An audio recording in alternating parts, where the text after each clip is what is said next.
আসসালামু আলাইকুম এভরিওয়ান।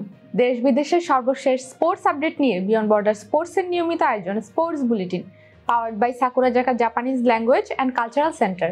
আর এই আপডেট নিয়ে আপনাদের সাথে আছি আমি সুমাইয়া খানম সেজুতি। চলুন দেখে নিই আজকের স্পোর্টস আপডেট। আফগানিস্তানকে ৩-০ ব্যবধানে হোয়াইট ওয়াশ করল বাংলাদেশ। শারজাহ ক্রিকেট স্টেডিয়ামে সিরিজের তৃতীয় এবং শেষ টি-20তে ৬ উইকেট এবং ১২ বল হাতে রেখে জয় তুলে নেয় জাকের আলীর নেতৃত্বাধীন টাইগাররা। রাজধানীর জাতীয় ক্রীড়া অডিটোরিয়ামে প্রথমবারের মতো অনুষ্ঠিত হলো আন্তঃ ইউনিভার্সিটি বডি বিল্ডিং এবং fitness championship. Private university national association of Bangladesh এই চ্যাম্পিয়নশিপের আয়োজন করে। ইংলিশ প্রিমিয়ার লিগে ধারাবাহিক পারফরম্যান্সের লক্ষ্য নিয়ে মাঠে নামা ম্যানচেস্টার সিটি খুব একটা ঝলক না দেখালেও আর্লিং হল্যান্ডের দারুণ গোলে অবশেষে জয়ের পথে ফিরেছে পেপ গার্দিওলার শিষ্যরা। আবারও ভারত পাকিস্তান ম্যাচ, আবারও উত্তেজনা, তবে মাঠে লড়াই জমেনি একটুও। নারী ওয়ানডে বিশ্বকাপে কলম্বোয় হাই ভোল্টেজ ম্যাচে পাকিস্তানকে ৮৮ রানে হারিয়ে দিল ভারত। শুধু জয়ই নয়, পাকিস্তানের বিপক্ষে নারী ওয়ানডে সংস্করণে এটি ভারতের টানা ১২তম জয়। লা লিগার চলতি মৌসুমে দুর্দান্ত ফর্মে থাকা বার্সেলোনা প্রথম হার দেখালো সেভিয়ার বিপক্ষে। সেভিয়ার মাঠে ৪-১ গোলের বড় পরাজয়ের স্বাদ পেল ফ্লিকের শিষ্যরা। ইনজুরির কারণে লামিন ইয়ামাল এবং রাফিনহাকে ছাড়াই খেলতে নেমেছিল কাতালানরা।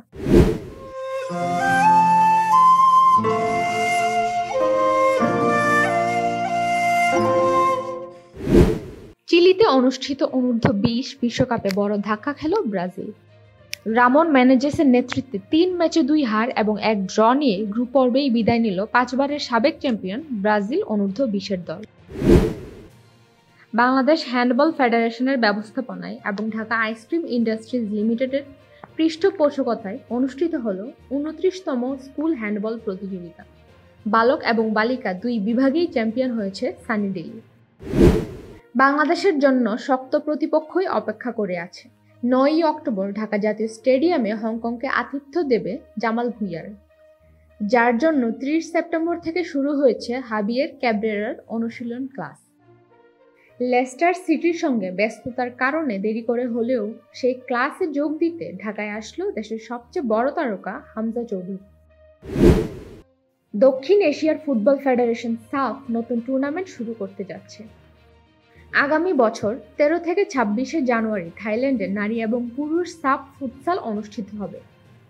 স্ট্যান্ডার্ড ফুটবলের বাইরে ফুটসাল এবং বিচ ফুটবলে এটাই সাফের প্রথম আয়োজন। সাফ দক্ষিণ এশিয়ান অঞ্চলের সংস্থা হলেও ফুটসালের আয়োজন হবে থাইল্যান্ডে। আফগানিস্তানের বিপক্ষে দ্বিতীয় ম্যাচে বলের পর ব্যাটেও দারুণ অবদান রাখেন শরীফুল ইসলাম। ফলাফল ম্যাচ সেরার পুরস্কার উঠে এই টাইগার পেসারের হাতে। আজ সামাজিক যোগাযোগ মাধ্যম ফেসবুকে শরীফুল জানিয়েছেন, এখন থেকে আন্তর্জাতিক এবং ঘরোয়া ক্রিকেটে নিজের ম্যাচ সেরার পুরস্কারের অর্থ নিজের এলাকায় অসহায়দের মাঝে বিলিয়ে দেবেন তিনি। এই ছিল আমার হাতে থাকা সর্বশেষ স্পোর্টস আপডেট। পরবর্তী স্পোর্টস আপডেট দেখার আমন্ত্রণ জানিয়ে আজকের মতো বিদায় নিচ্ছি আমি সেজুতি। বিয়ন্ড বর্ডার স্পোর্টসের সাথে থাকার জন্য আপনাদের সবাইকে অসংখ্য ধন্যবাদ।